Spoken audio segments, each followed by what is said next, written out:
We are live. We are live on YouTube, CageSideSeats.com, Twitter, Facebook, Blockbuster Video, and Napster. It is Bros for Elbow Show with your host, Anthony and Theron. Anthony, take it away. Welcome to a very exciting episode. This is episode 100 of the Bros Before Elbows Pro Wrestling Podcast. I want to give a huge shout out to all of our listeners, international and domestic. Thank you so much for being listeners. Thank you so much for subscribing, checking us out on YouTube and Facebook and Twitter and all of the social media platforms, Instagram. Definitely means a lot. But we're super excited to bring this show to you, and share the show with a friend. Let others know that this pro wrestling podcast exists. We just love having fun and just doing the do. Tommy, we're gonna bring back the question of the day. So let's jump into that. What's that question of the day? 100 questions. I'm 100 questions in. Episode 100.0. We started this way back before WrestleMania 30, man. So I think CM Punk might have still been the WWE the last time when we started the show. Just two dudes, and then Theron came in as the third brother, the mystery man, the third man, at our Bash of the Beach 96. But a question of the day, bringing it back. Question: what is your favorite Bros Before Elbows memory? Back through 100 shows, back through 5 years of it. Maybe it's a guest, maybe it's a segment, maybe it's debate, maybe it's a question, maybe it's something else. But think about that, and then we'll answer that the back half of the show. Excellent. I think that's a solid question. I definitely want to give real quick a big shout out to all of the guests that we've had on the show. Again, being this episode 100, super cool to reflect. But just again, a big shout out, Superfan Dan, Rockin' Ricky Gibson, Rock God Ricky Gibson. He's been on the show. And then, of course, we had Matt. I'm going to botch his last name. I can't remember his last name. But from Portland Wrestling. So having him, and then, of course, all the various sponsors that we've had, Mike Monster, and just other guests that we've had on the show. Andrew, my buddy who's come on a few times, definitely means a lot. Again, it's fun that we get to run this podcast and just make it kind of a community thing. So just huge shout out. So a jam-packed episode. Let's move forward talking about WWE, AEW, NXT, all of that good stuff. So let's jump in. Post or pre-production meeting we were talking about, and I'm personally intrigued by this. CM Punk's name has been popped up a few times. What the heck is going on? Theron, way back in Texas, from North Carolina to Texas. Theron, speaking of guests, Theron used to be a guest. Now he's a host, man. He's that's right. The world, man. He went from NXT to capturing the belt and hitting us in the chair, back of the chair, like Seth Rollins did to Dean Ambrose and Roman Reigns. Theron's here at hosting. Theron, what's up, man? What's going on, guys? It's kind of like I akin it to a recent episode of Road to All Out, where the legend himself, Tully Blanchard, explains why he has jumped on the bandwagon of Sean Spears himself, the perfect 10, if you will. And it's simply because Tully Blanchard has a history with the Rhodes family.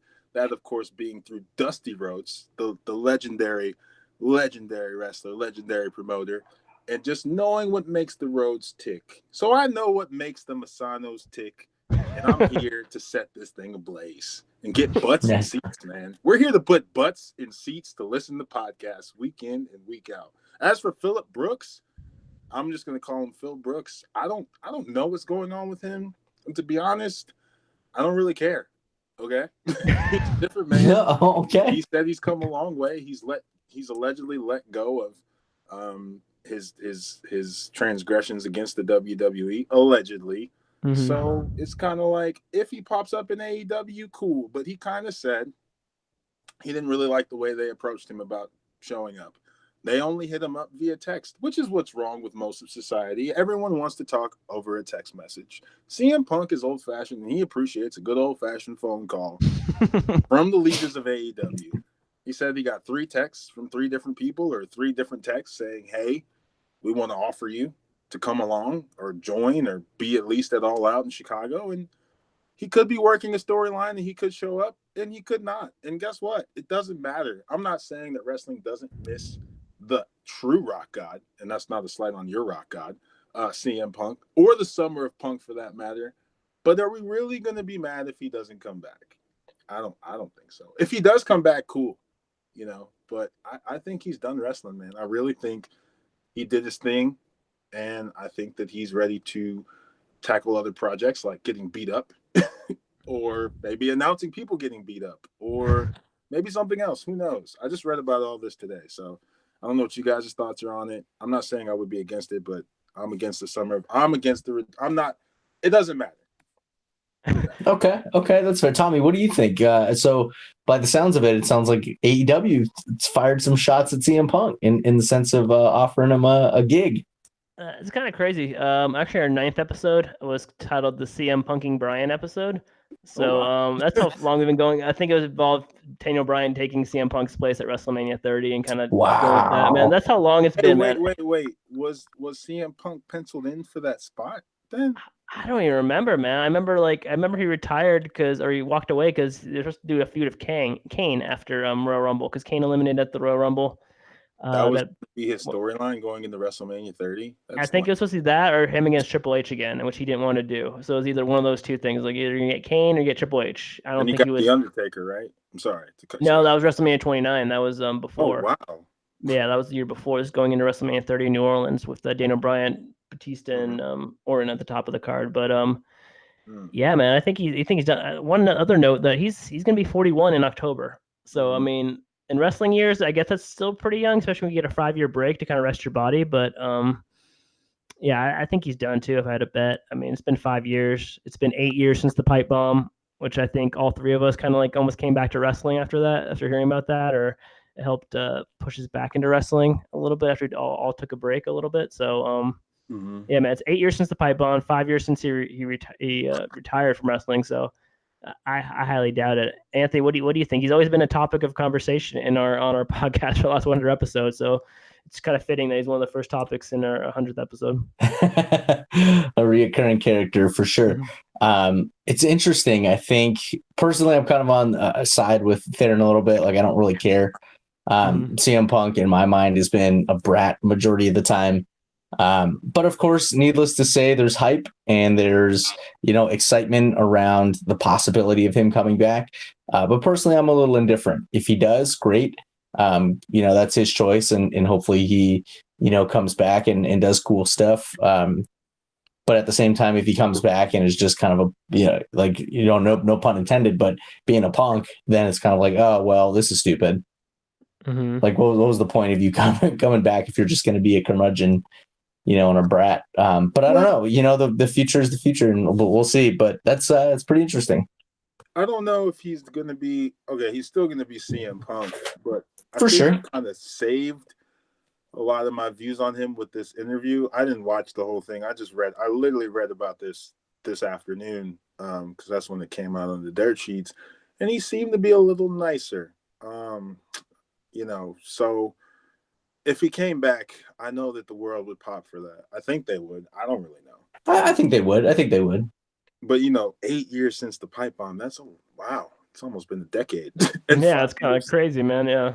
5 years since. Well, a lot has definitely happened between then, so it loses its luster. But he wouldn't hurt anything. He would definitely help because they're just, even though us 2 or 3 don't really care, I'm sure there are people out there that would be like marking out, especially if it was AEW. And I don't even know if he didn't badmouth WWE. And they have this thing where they're able to mend relationships. We've seen it with guys like Bruno Sammartino, Bret the Hitman Hart, Ultimate Warrior. You never know. Never say never. But again, it doesn't matter to me. I just, it would be cool, but it's whatever, man. Okay, fair enough. What's next? Docket of life. I think we could talk about, speaking of legends, Raw reunion, I guess. Stone Cold was there, Hogan was there, Ric Flair was there, DX. Oh, you said Kelly won the 24/7 title? Or is that Alundra Blaze? What name do we go by? They went Alundra Blaze of her, I guess. Yeah, I guess Medusa's the WCW version. Did you see the spot where she tried to throw that belt in the trash? She did try to throw that 24/7 belt in the trash. I'm like, what are you doing? Like, this isn't the women's. Well, I don't even want to say that. But it would it have had the same effect if she successfully did it? Who took the title off her and stopped that? Somebody interrupted. Ted DiBiase. He bought it. He bought it off of her. Straight cash. Like he bought it from Andre the Giant before WrestleMania 4, I think. Yeah, before WrestleMania Wait, he 4. bought Yeah. the title off of Andre the Giant? Yeah, because Andre the Giant, because he paid Andre the Giant and Ted DiBiase paid off a ref to do a quick count against Hogan. So Hogan tried to slam Andre like he did at WrestleMania 3, except he fell down because he couldn't pick him up, and then like the ref did a quick count. But then it turned out to be the ref. It's a very 80s storyline. The ref had a twin brother, so it was Earl Hebron, and like I guess has a twin brother, I guess. He does. He actually does in real life, I think. Yeah, so they did that. So it was a crooked ref. One was a twin brother, and like Ted DiBiase was champion for a day before Jack Tunney took away the title. Oh, of course, Jack Tunney. And that's why they did the tournament at WrestleMania 4 for the title. I don't even remember that tournament. Who won that? The Macho Man? Correct, Macho Man, yes. Nice. Whatever. The reunion was cool, though, right? I mean, I thought it was really good, yeah. 7 title changes in that night, or 8 or 9. I mean, I think it was 9, yeah. And currents, there was a spot with Stone Cold. I mean, Hulk Hogan, I guess it's a big RB. We're just going to let it go. We're just going to say, my bad. You know, the words. He didn't get any pop, man. He didn't get like any like love from like the crowd, really. Booze, though, or was it just kind of like, eh? It was kind of man. Like, but it shouldn't be because that's Hulk Hogan, man. Yeah, that's the way that the world. I mean, the words that he said on that transcript. Listen, people say these things all the time. To your face, not to your face, over phone conversations. Most people have given up on trying to defend it. I know there's a lot of extremists that want to get mad, but guess what? The WWE wrestling community and or at least the WWE themselves have chosen to forgive him. And I forgive you too, Hulk Hogan, because I'm not about to fight you over that word. It's just, I mean, it's a horrible word, and I've tried to remove it from my dialogue, but I'm not about to argue with you about it. It gets said all the time by everyone of all different connotations. So that's a good point, man. Actually, you actually made one of the best cases for Hogan I've heard in probably the last 2 or 3 years. I mean, it's unfortunate, but it happens, dude. And you think Hogan's the only one that's ever done that? I doubt it. Oh, but, definitely, especially not in a pro wrestling locker room, man. No, especially back in the day. All right. See that one time he called. Never mind. Extending the olive branch, episode 100. We're trying to turn over a new leaf. Yeah, man. We're not trying to kick up dirt. Oh, man. What else happened on that 100th episode? Anything? I mean, the Fiend. The Fiend, man. Oh, we haven't talked about this, man. What do you guys think about let's go to Anthony. What do you think about, have you seen Bray Wyatt's new character? I have the creepy clown guy. Yeah, the Fiend, man. What do you think about that, man? He attacked Mick Foley at Raw Reunion, and then the next night he challenged Finn Balor for a match at SummerSlam. Hey, as long as he wins, I'm happy. That's because if they're gonna give him the old Bray Wyatt treatment where he's like legitimately a cool, scary, character, and then he just loses all the time, then it's like this is the stupidest thing ever. He's not gonna lose. And I think that they're listening to us now. Because remember, like a year ago when you said Bray Wyatt shouldn't talk? I know he does his little Firefly Funhouse things, but when he's in the ring, there's no speech from him. He hasn't spoken as this character at all. He's only obliterated people. Those people in Balor and Mankind or Mick Foley. But I'm pretty sure he's going to go over. And I think it was Dude Love. Yeah, I'm sorry. Yeah, whatever. Sorry to break the fourth wall, but I think Finn Balor is like trying to get I don't know. He wants to go back to Ireland or something, go on a sabbatical. So I think he wants to find himself. Yeah. Do you guys like this as the Fiend? Or I am. I'm digging it. If he doesn't speak, that's exactly what in prior episodes I've talked about. So yeah, to second that, if he doesn't talk, that just makes him that much scarier. Yeah, he thinks that his character as a whole has been saved by this whole new thing. So I dig it. I guess all of those puppets and him in the funhouse is like all of his, I don't know, whatever, subdued emotions or a combination of them. And then the Fiend just goes and destroys people without talking. I'm with it. I like it.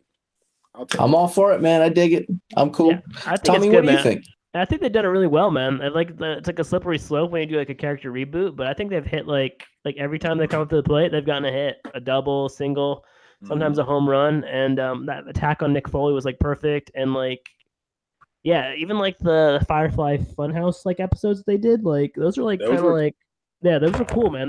They didn't fit within the normal Raw video segments or pre-tapes, so it looked cool. It looked like they spent money and they spent time on it, and they wrote it really good, and it showed on TV. So I appreciated that. And then Yeah, I love the mask. The mask looks really cool, man. It looks like a legit like horror mask. It doesn't look like a pro wrestling mask like from the 80s or 90s or anything recently. It looks like a mask like from like Slipknot or something like that, or from like a horror movie.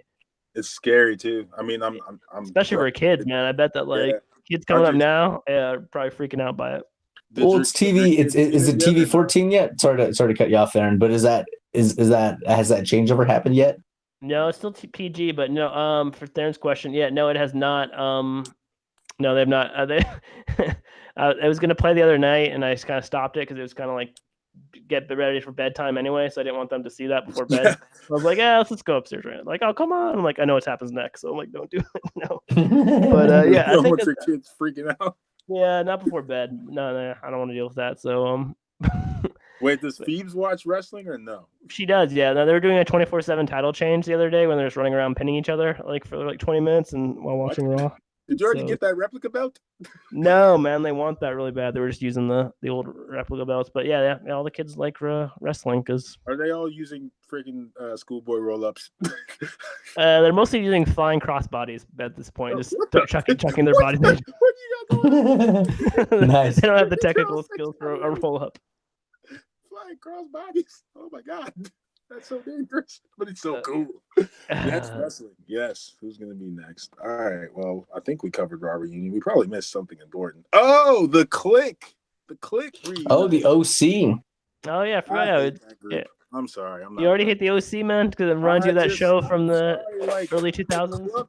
The Bullet Club is dead, dude. Like, the Bullet Club was cool for a lot of people, but they have the same story. So they start with the person, Finn Balor. I think Finn Balor was the only one that got an okay leave of the Bullet Club. AJ Styles gets kicked out by Kenny Omega. Then Adam Cole kicked out by the villain. Then they just kind of absolved it. And I guess there's still a Bullet Club with like Tama Tonga and Bad Luck Fale and whoever else is in it. And now there's an Elite or whatever they're called. So I don't know. I mean, I like that the guys are at Click because I like the Good Brothers and I like that they're BAs and I like that, AJ Styles is still that little bulldog and the heel, but I don't know. It's like, man, I'm not buying another t-shirt. Are you? I would like to see them add Finn Balor to it, but I don't know if they're going to make it long enough by the time he comes back for him to join. But I think if he comes back and joins the Bullet Club or joins the OC or whatever, I think that could be really cool. But I don't know if WWE has that patience or if they're even thinking about that. If they had those four guys together, that'd be sick. Yeah, now you got some like power behind that group. Just those three. They've done that before briefly with the club. So I don't know if it's going to be any different this time. But I'm glad that they're together because the Gallows and Anderson really don't do anything unless they're attached to AJ Styles. Well, they got 5-year contracts, all of them. So they're going to be around for 5 years. So we can toy with this. And hopefully they do listen to you, Tommy, and they do put Finn Balor in it whenever he comes back, if he even gets granted his whatever leave of absence that he wants. So that would make it real cool. I mean, they're doing good. They're putting over Ricochet, but he's hurt. I don't know. So I'd like to see where they go. I don't know. They're just not, they don't really do it for me on the mic. I'm sorry. I'm a mic guy. I can't help it. No, that's fair. I think it's cool. Well, a couple of things. One, Bullet Club, the era of Bullet Club is over.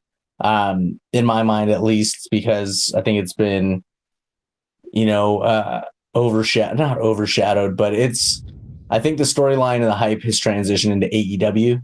So like, being the elite, all elite.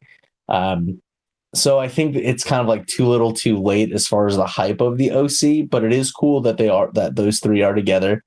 I think at the time when it was relevant, where WWE could have directly competed against it, is when Gallows and Anderson and AJ had the original lineup, but it just seemed like WWE just didn't want to directly compete with Bullet Club. So they just kind of half-assed it. Yeah. And you could tell.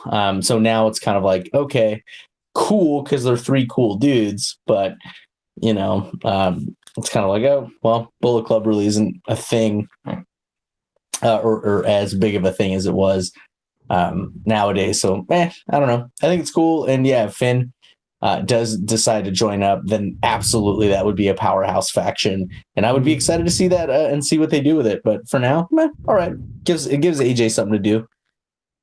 I do like AJ Styles versus Ricochet feud. I think that's been really good because they have really good matches, and then Ricochet as the underdog, having to overcome 3 people.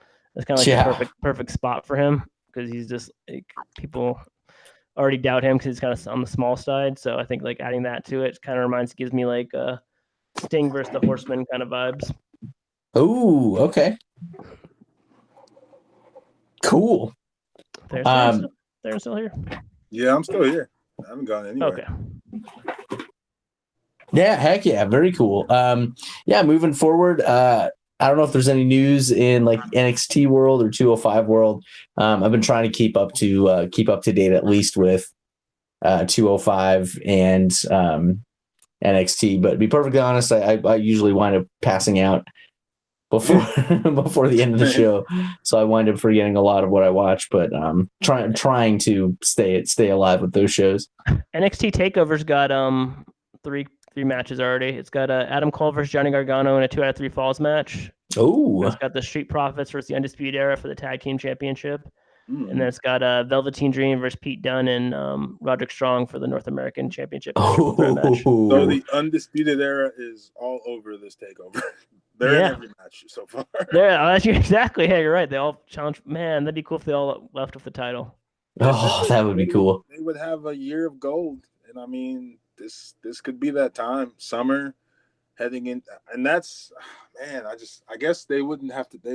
That would be meaning that they wouldn't be doing any call. Well, yeah, that'd be meaning they wouldn't be doing any call-ups anytime soon, right? At least through the end of the year, if they all win.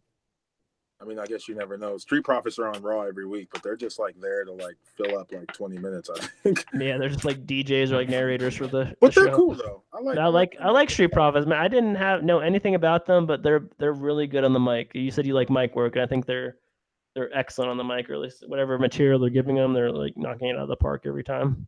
Yeah, they're funny, man. I like that tag team. I didn't. I seen them in the ring, and I was like, okay, they're cool, whatever. And then getting them on the mic, I'm like, they're so much cooler than the New Day. That's a horrible comparison, but it's the truth. You know what? I kept thinking that too. I think everyone keeps thinking that because they're both. It's a low blow. I'm sorry. All 5 of them are black, so yeah. That's it exactly. I mean, let's just point out the elephant in the room. They're all black. I'm sorry. I'm sorry, world. It's just the truth. They're so much funnier. It's like the New Day are basically like Hoop Dog. And then I can't believe Hoop Dog got a shout out on that one guy's name on at your school. Episode 100, Hoop Dog. By the way, guys, all of you that don't know, Hoop Dog used to be the whitest black man in any of it. Well, I didn't even know him, but that anyone knew. That's horrible. Yeah, man, everyone has reputations in high school. Let's get back to the show. Oh man, we're taking it back to 2000, 2001. Oh my God, 2000. That just made me throw up in my mouth and then swallow it. It's only 19 years ago, man. That's cool. Oh God, don't. People, kids born in the year 2000 are now 19 years old. Leave that alone. Kids born in the year 2000 are in the freshman year of college, man. Listen, oh my gosh. We're born in the year like 2001. They're like, I just graduated high school. I'm like, how old are you? I'm 18. So you were born in 2001? Yeah. What the? What's 9/11? What's 9/11? I was born in 2003. Oh my gosh, dude! My third year of college by that time. Disgusts me. I'm disgusted with myself. I don't even know why. There's no reason. It's just like, oh God. Anyway, back to the New Day or the lack thereof. Street. I don't know what I was talking about. Yeah, it was called a tangent. Oh my gosh! I started by the Street Profits. They're so funny though, man. I wish I could remember one of their bits. They said that they smoked weed with RVD. RVD, that was pretty funny. Yeah, he's like, he got eye drops. He's like, yeah, I was in the back of RVD. Where were you at? My bad. I was in the stall with RVD. What does that even mean? Oh, that was great. That was great stuff. How about RVD coming back? He got like a one-off contract from Impact to appear on that show. That's cool, what is he doing for Impact? I heard he's a writer. No, he's wrestling. Really? That's awesome. No, he wrestles. He is wrestling. Okay. He wrestled the Moose. Remember Moose?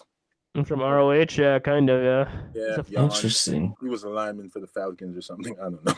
Characters lame. It's Impact. The only thing Impact has going for it is Sami Callihan and Tessa Blanchard, and that's it. and I guess OVE as a whole, but mostly Sami Callihan and Tessa Blanchard.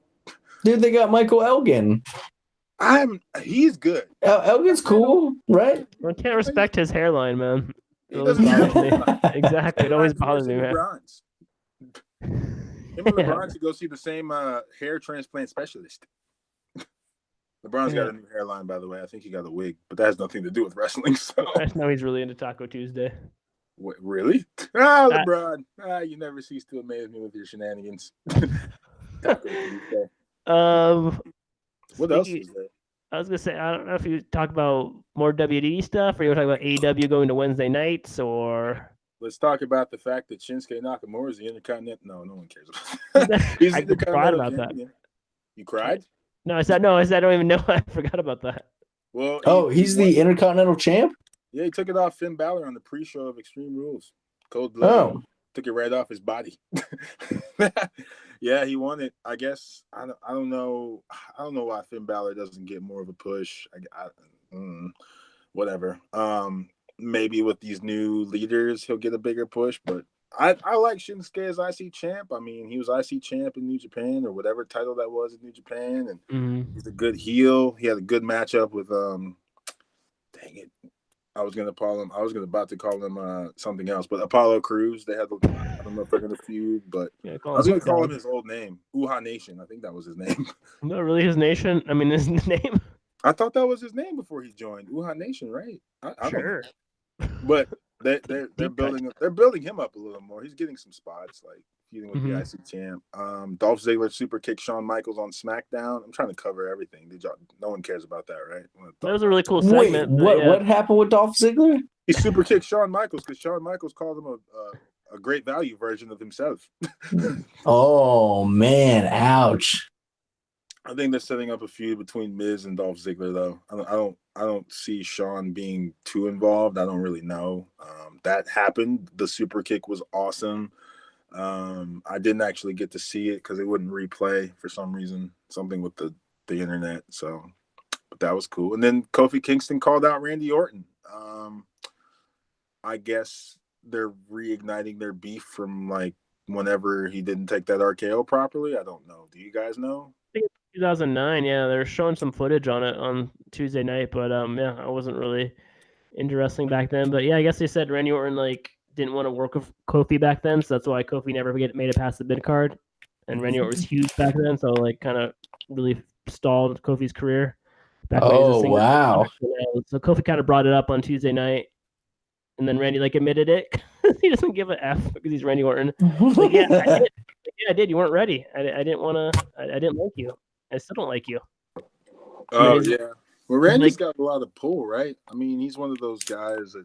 Oh, definitely, man. He was friends with Triple H and had the Evolution or whatever, so... Didn't he get Jamie Kennedy fired? Not Jamie Kennedy. Mr. Kennedy fired? Yeah, he got Jamie Kennedy fired from Malibu's Most Wanted. Didn't he get Mr. Kennedy fired, though? Maybe, yeah. I think Mr. Kennedy failed like a couple drug tests or something. I don't know if that guy's even wrestles anymore. No, he slammed Randy Orton wrong. Oh. And then I think if you go on the dirt sheets or go on YouTube, I don't remember what countdown it was, but basically it was like a Survivor versus SmackDown. And it was like a back body drop, and I think he slammed him he slammed him the wrong way. And so Randy went to the higher ups and was like, yeah, this guy sucks. And he probably said, hey, he does drugs. Get him fired. Even though Randy Orton Randy's a freaking narc in your world. Drugs, and he likes marijuana, but that's besides the point. I mean, sprinkle some crack on him. It's cool. Yeah. Hey, Mr. Kennedy, what's up with this crack in your singlet? What? Mister? Nope, not today. No Mr. Kennedy's today. You're fired, actually. Matter of fact, give me your singlet. Go become Mr. Anderson in TNA. Yeah, now I don't know what he does. He probably sells life insurance. He sells to me, man. He probably goes around like, man, door to door. You don't have to do that anymore, man. You just have to sell the life insurance. That's how he does it door to door. In fact, actually, we haven't had a soapbox in quite some time. So, it's that time again. They're in soapbox. I feel like that will be edited but I don't know. Most likely. If I gotta find the sample He again. was right in the middle of a soapbox when he has to do his soapbox. Go step on this other soapbox there, and for the 100th episode's grand spectacular soapbox. I was gonna do the Rick Rude thing, but I think I've done that too many times. Then I was gonna do the Ric Flair thing, but I've done that a lot. I don't really want to do the Macho Man, but RIP him too. Boy, oh boy, we're here with a fresh soapbox. Where do I start? I posed the question on AEW. I'm in an AEW chat group. Those guys are evil. I asked the question of when we would see the villain Marty Scurll on AEW television, to which I got a response of very unkind words, which didn't really hit me in the box. But the guy was like, you would have thought he knew the villain Marty Scurll. He just responded with a lot of sarcasm, and I was like, well, man, it's just a question. Like, I haven't seen him. I don't know. NWA, he's been on ROH, he's been on NWROHA, I don't know. But I guess he's got a contract. Great. Cool. He's fighting Magnus for the world title. Yeah, I called him Magnus. I don't really care. That's his name. That's always going to be his name. You're always going to be that guy that was in TNA that married a washed-up WWE diva. I'm sorry. Oh, come on. Why it's a soapbox. Let him do it. We're not PG anymore. We're TV PG 1, 5, 17. It's a new rating. I just made it up. In the interest of fairness, nothing against Magnus. Hopefully him and the villain have a great show for the NWA ROH World Heavyweight title, or 10 pounds of gold, or whatever you call it these days. I don't really care. We saw a Raw reunion with Stone Cold Steve Austin, the legend, probably the most popular wrestler ever outside of the Nature Boy himself. That's great. Things I'm excited for, Tully Blanchard, as I started with saying, helping out a man who we still aren't sold on. The man, the myth, the chairman of AEW, Sean Spears, who is stepping into this villainous role in which he gave Cody Rhodes an open chair shot to the head, which caused him to require like 12 staples, right?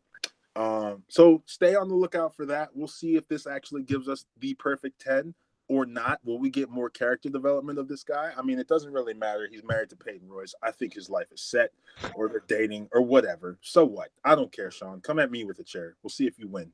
What now?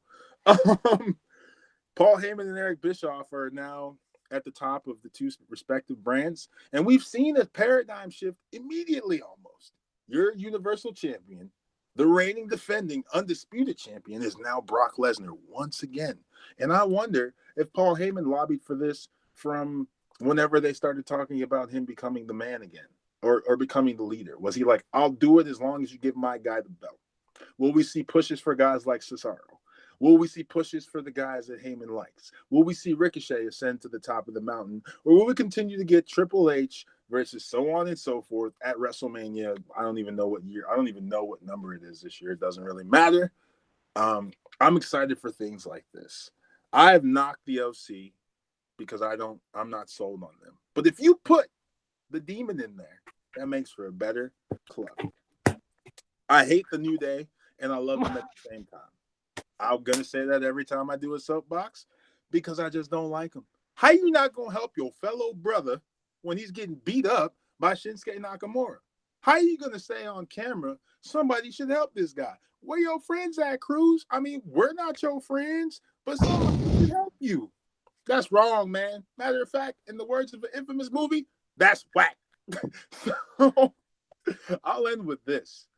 All's fair in love and war. And, I'm excited for the things that are happening in wrestling. I'm excited for the man, Becky Lynch, to continue to ascend the top of the women's division. I'm excited for Charlotte Flair to get her place back, and keep an eye out for the one that they call the boss, Sasha Banks. Will she turn up in AEW? Will she show up on SmackDown to befriend Bayley? Who knows? Who cares? And KO Mania for a better tomorrow. I'm out. That's my soapbox. Wow. By the way, you're welcome. He said Damien said he put on his blue robe and said you're welcome. I did. I tried to cash in my leather-made Money in the Bank briefcase only to lose. That's funny. Lost to an injured John Cena, man. That sucks. Did.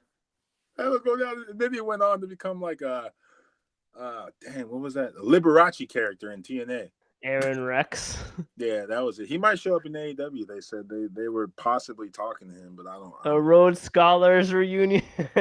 That would be cool. Oh You know my what? gosh. It's not the worst idea. It'd probably be stupid for AEW to do that, but I don't think they won't do that, right? They got the Nightmare Family, which I don't. Are they faces or heels? I can't decide.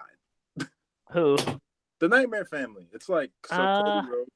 I don't know, man. They're kind of like tweeners. Yeah, I think they're. Yeah, it's kind of hard to boo Dustin Rhodes because he's like the old man doing one last run.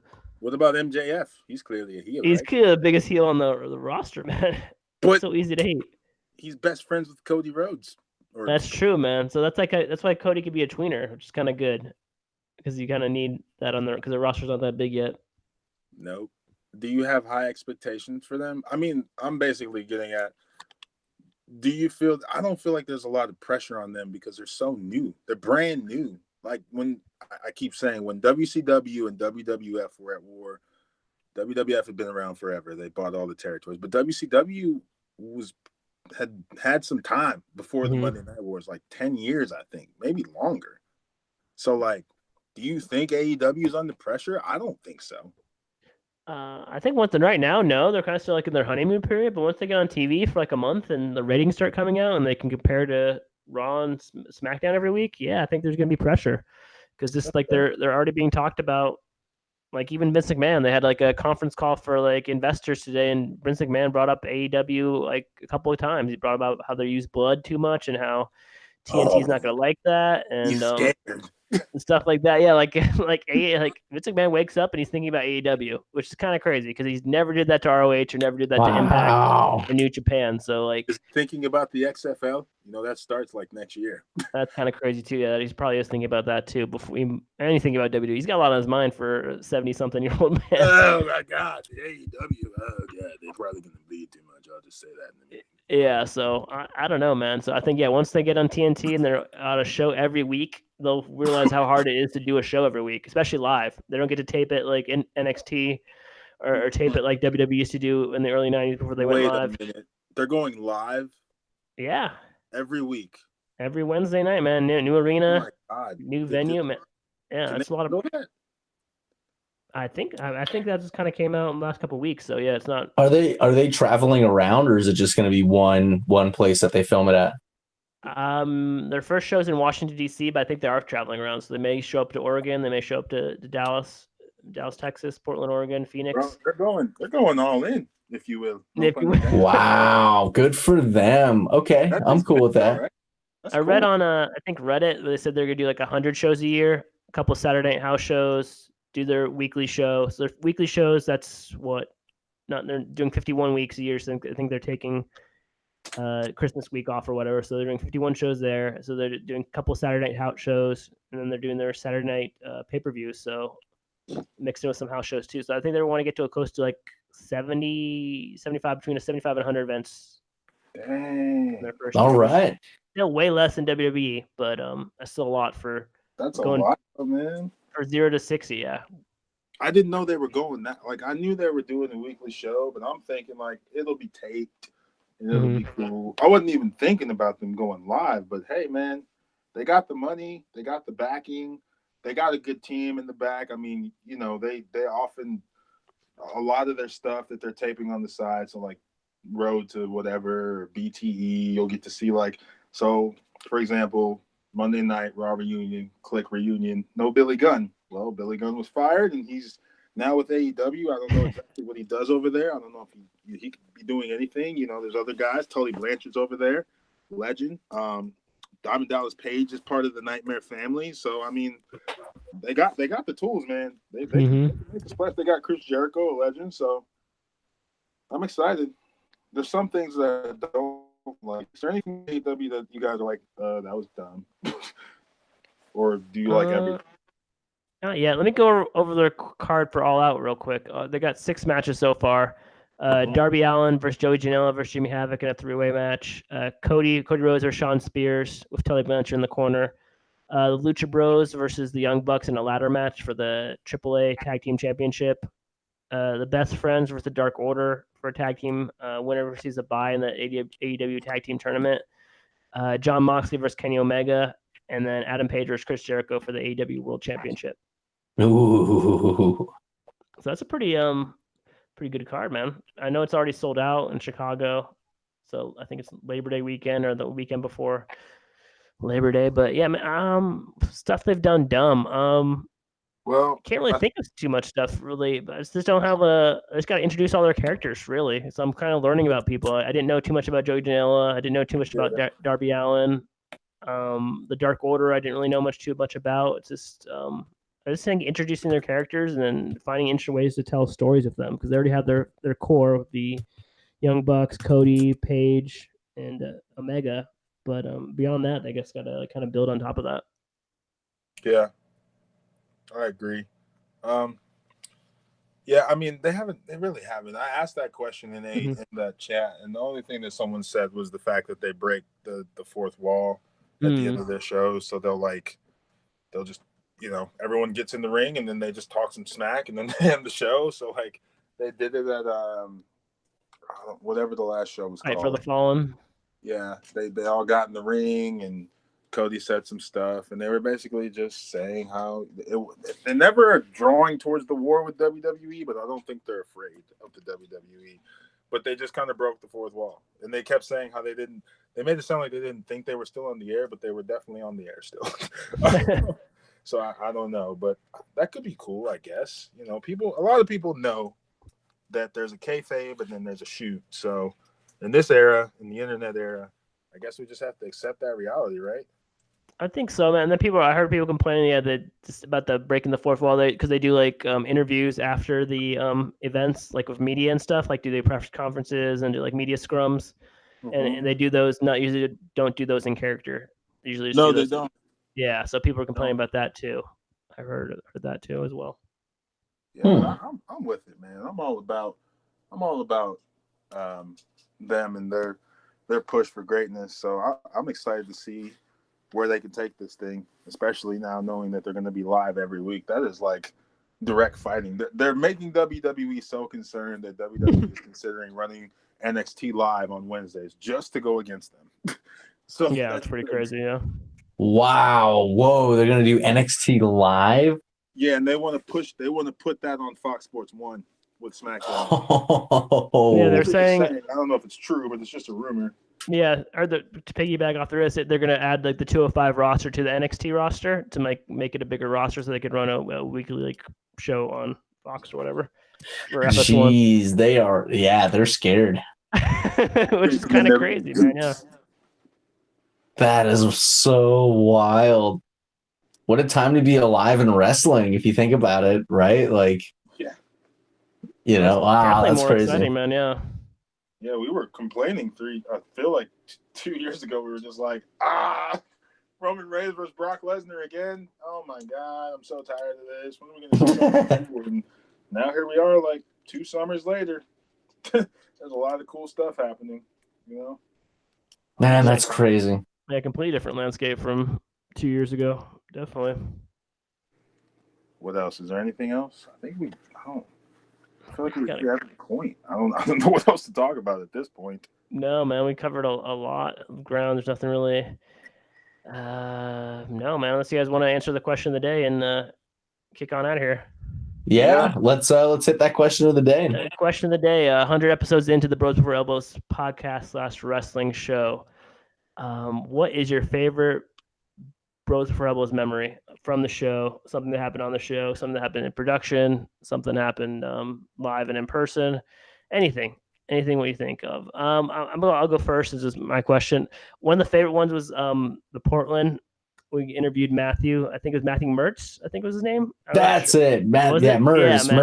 Yeah, Mers, man. He was really cool. I don't know, speaking for you, but I knew nothing about like Portland wrestling, and he knew like everything from the last 100 years, and he just totally taught. It was like teaching a class, and we were just kind of students asking him questions. I think it's one of our better episodes, and it kind of still holds up because you can listen to it anytime because it's like a history lesson. I thought that was really cool. And then another one is Anthony, when you're talking about the Roman Reigns versus Undertaker match, and you're giving the play-by-play. And then the third was when we were teasing Theron joining the show. We did like I think we cut like some promos like online, and we had like audio we injected in Theron like teasing a big announcement or teasing. I don't know how we booked the angle, but we accumulated it with a WrestleMania show, and then Theron drove the show permanently, which is awesome. It was like a some sort of invasion angle. Yeah, exactly. Theron was the invasion angle. Yeah, because he was a guest on the show. Then he worked his way up to the mic, and he totally invaded, and it was awesome. It was one of our better angles back in the day. Theron, do you have a favorite memory from doing the show or listening to the show?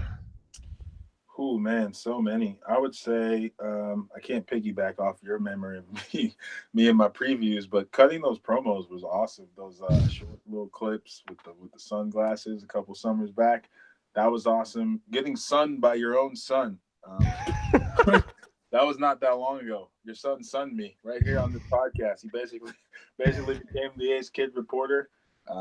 Took my spotlight, took my soapbox, and ran with it. Ran right away with it. Withstood an attack from the ghost of Macho Man, Randy Savage. And then, I mean, I'm trying to think. There's so many cool things. Anytime we had Superfan Dan on and I was part of that was always fun because I just love marking out with fans, especially people I don't really know that well. So, like, when we get to talking wrestling, and we're shooting off all the different ideas. That was cool. I think we had him on at least twice. I know for sure once. So that's cool. And it just carries over to, like, when I run into people now between North Carolina and even here, and a lot of people here, they're into like the old school days. They don't really watch now, but they'll talk about it. And it's like nostalgia, right? You're like, man, yeah, I remember that. It's really cool to think back to that. So yeah, those would be my favorite times, man.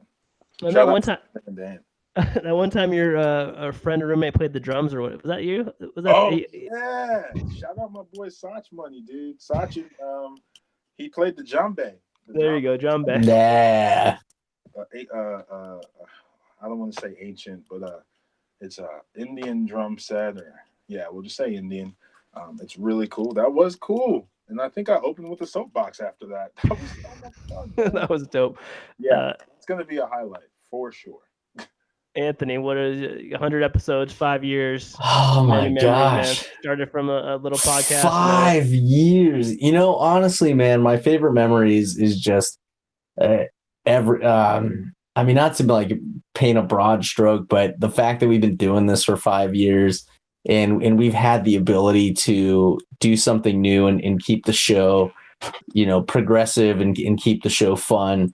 Adding new elements, you know, I'd have to say one of my favorite things is the fact that we buddied up and got t-shirts made, you know, that we started an Instagram and that we're, you know, always trying new things, doing, you know, videos of like the, you know, the soapbox or, you know, special reports.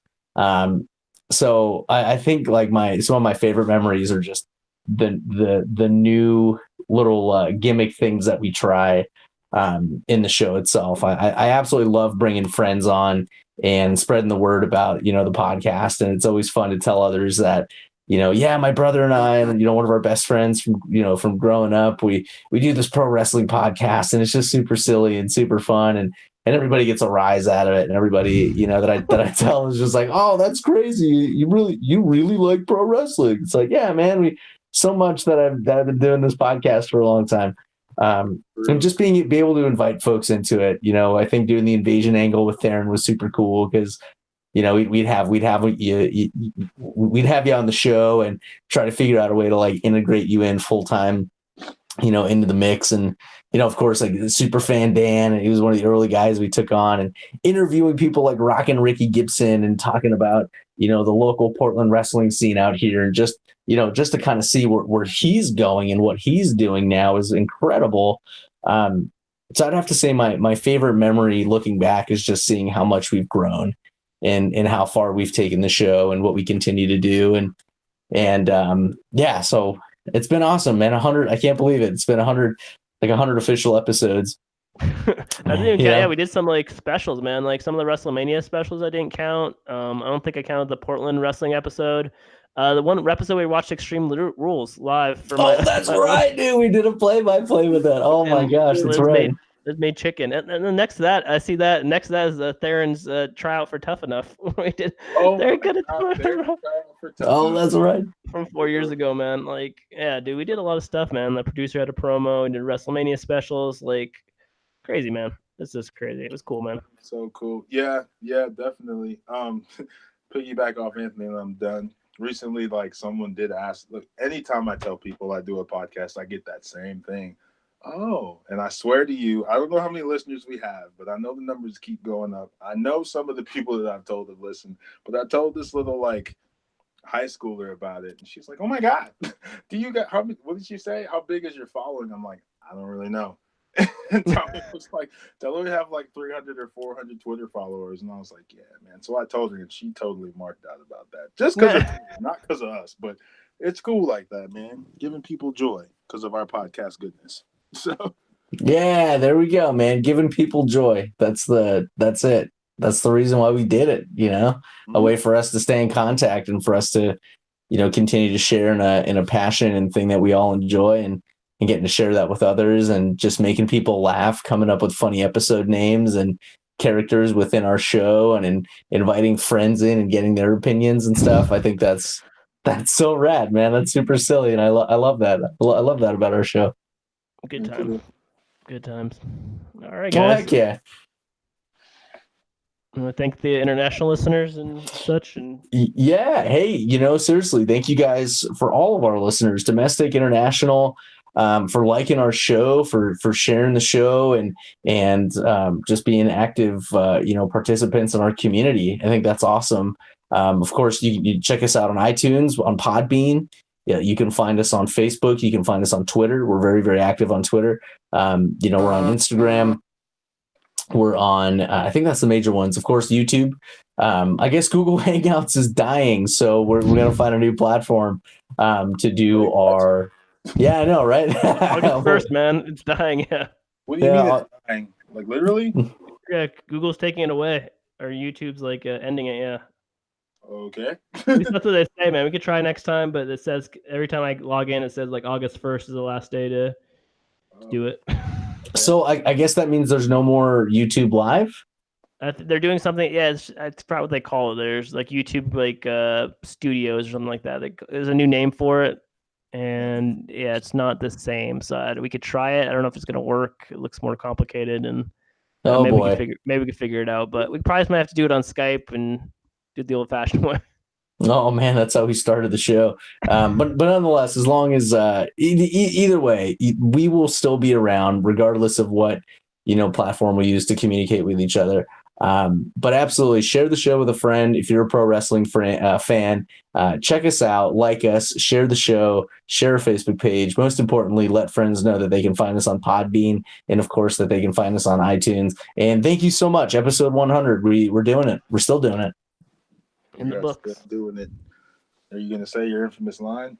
Elbow drop your friends, people. What a